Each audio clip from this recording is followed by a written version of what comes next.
It is time for my first Booktube SFF Babbles video. Today's topic is overlooked fantasy recommendations. So stay tuned to see what fantasy books I think deserve more love.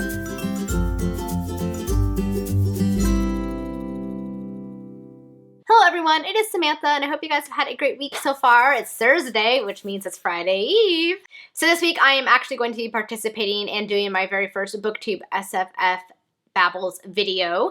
The Booktube SFF Babbles are part of the Booktube SFF Awards, of which I am one of the judges. In case you guys missed my announcement video, I'll link it down below, as well as a Goodreads group where you guys can join in and join along in all the discussions and the read-alongs and things. So the read-alongs are taking place right now, and in order to kind of garner discussion among the Booktube SFF community, Paul from Untitled Fantasy, who's also a judge, came up with the idea to create these Babbles videos. So it'll have a different theme each week. Every Thursday you can post these videos and join along, and you'll see that topic list in the group as well. So this week is Overlooked Fantasy Recommendations, and I, of course, am a lover of fantasy, and I have a lot of books I want to share with you guys. So let us get started. After all that rambling, let's actually move on to the recommendations.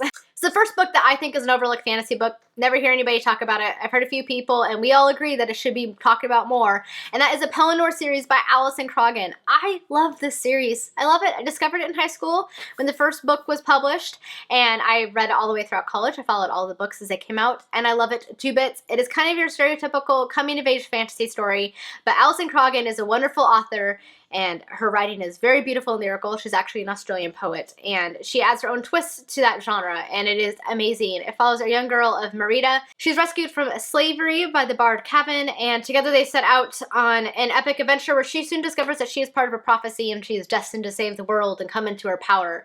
And the bard kind of takes her under his wing and takes her to the bard schools, where she ends up learning, you know, how to read and write and swordplay, and kind of sets out on her adventure, and so many things are revealed, and it is amazing. And I love this story so much. It is so well done. It is fantastic, well written, and just a wonderful fantasy story that I think deserves a lot more love than it gets. The next book is another personal favorite of mine that I also discovered during college, and I actually hosted a read along last year for it, which I think failed miserably because I don't know if I ever set up the discussions for the last book, so sorry guys. Anyway, that series is the Indus series by Sherwood Smith. I love this book series. It is like my Game of Thrones. It has all that political intrigue. It has pirates. It has magic. It has oh, it's so good. It follows our main protagonist, Inda, and he is, at the time that this first book starts, 10 years old. And he ends up getting sent to the capital to start training for war. Usually the second sons, which is what he is, stays home to protect the lands and the castle, and the older brothers go to the palace to learn how to fight and protect and lead. But in times of war, the younger sons get sent as well. So the younger sons are called up. So he ends up going to the palace to kind of learn how to command and lead in times of war, and he kind of soon emerges as a tactical genius. Like, he is basically a savant of types. Like, he is clearly, if he was in our world, he would be labeled as a genius, a high IQ, etc. So he shows this penchant for command, and he kind of ends up getting caught up in some political intrigue, and bad things happen. He ends up getting sent away to live on a ship, and the story kind of takes off from there. So there is a lot of epicness to the story. There are sea battles, there are land battles, there's political intrigue, there is romance, there's several different character perspectives that gets followed. This book series also features queer characters and a lot of diversity, and I absolutely love it. It's quite epic and it is very enjoyable, and it is a series that definitely deserves a lot more love. It can be a little bit complicated at first because it does feature a lot of really complicated names, so some of these characters have multiple names, but you eventually get used to it, and when you do, it is an epic story. The next book is one that I just finished, and I'll actually be having the review up soon, but you never hear anybody talk about it, really, aside from those of us who buddy read it together, and of course Michael, who got us to read it, and that is The Red Knight by Myles Cameron. Amazing. I loved it so much. I cannot sing his praises enough. It is a fantastic story. It also is a little bit complicated in terms of the characters. There are so many characters to keep track of, but it is worth it, trust me. It features a lot of epic battles and revelations. It is very much influenced by Arthurian sagas. There's a lot of Arthurian elements in the story, and it was amazing, guys. So good. It follows our main character of the Red Knight and his band of mercenaries as he protects his convent from the evil forces of the wild. But it's not so much a job of protecting as it is winning a war, so it gets pretty epic and it is pretty amazing, and it's definitely something I think a lot of people on Booktube would love, or anybody who loves fantasy. Like, if you're a lover of fantasy, you need to check out this book. It was that good. The next book Actually, it's more of an author I'm going to mention, is one of my favorites, so you guys have heard about her a lot on my channel. And that, of course, is Juliette Marilia. This is one of her series. This is the Shadowfell Trilogy, which I have started and already love. But I love Juliette Marilia's work. She's an amazing author. She's very lyrical in the way that she writes. A lot of her worlds and characters are very much influenced by Celtic and Irish mythology, and including the Seven Waters series, which is one of my favorites by her, actually takes place in medieval Ireland, and it is amazing. That is actually the series I would recommend starting with, or even this one, the Shadowfell Trilogy.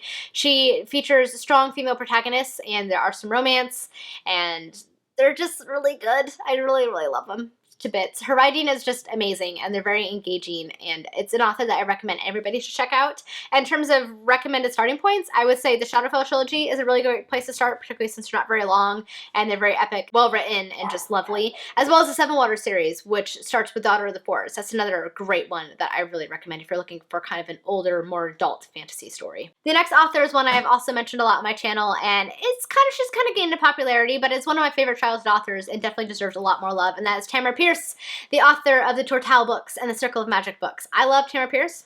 She is one of my faves. Tamara is bae. I love her so much. Her stories all feature strong female protagonists, and it is just so amazing. I basically wanted to be Alana when I was a teenager. Who doesn't want to be a female knight?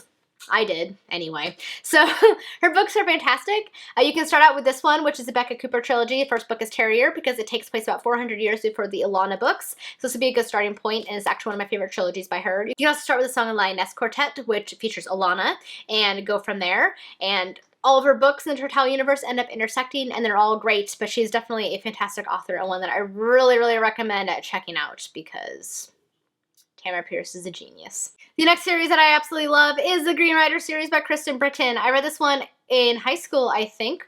Actually, at the time, it was supposed to be a trilogy. Now there's 5 books. I still need to read the last 2. Or might even be 6 now. I'm not sure. I love this series so much. It features our young protagonist, Croghan, who's on her way home from school when she is suddenly overtaken by a Green Rider who is slumped over a saddle. He's been shot with arrows. And the Green Riders are legendary messengers of the king. He tasks her with delivering his message to the king because it is a life and death matter for the kingdom.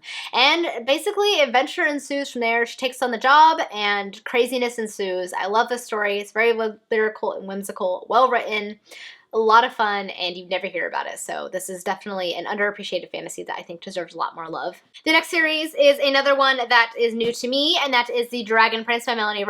I read the first book only so far. I haven't read the rest of the books yet, but I do have book 2 coming soon, but I loved it so much. The story follows our young Prince Rowan, who ends up inheriting the kingdom of the Dragonlands. It is this desert kingdom that is a home of the sand dragons, and it basically features a lot of political intrigue, and he battles against the High Prince and the other kingdoms, and it also introduces Sinead, who becomes his bride-to-be, and she is also a very strong female protagonist who is also a sunrunner, I believe they were called. So their power is based upon the power of light and sun, and it's a really fascinating magic system, actually. And together they kind of come together to become like this power couple as they kind of navigate the waters of political intrigue and trying to unite all of the various princedoms into a unified land of trade and peace and prosperity. But of course they're foiled by the High Prince, who's kind of an evil dick, and everything is just pretty epic and fantastic, and I absolutely loved it so much. Rowan is a little bit whiny in this book, but I hear he gets better in the later books, and I cannot wait to continue on with the series. But this is another one that you don't hear anything about, but I definitely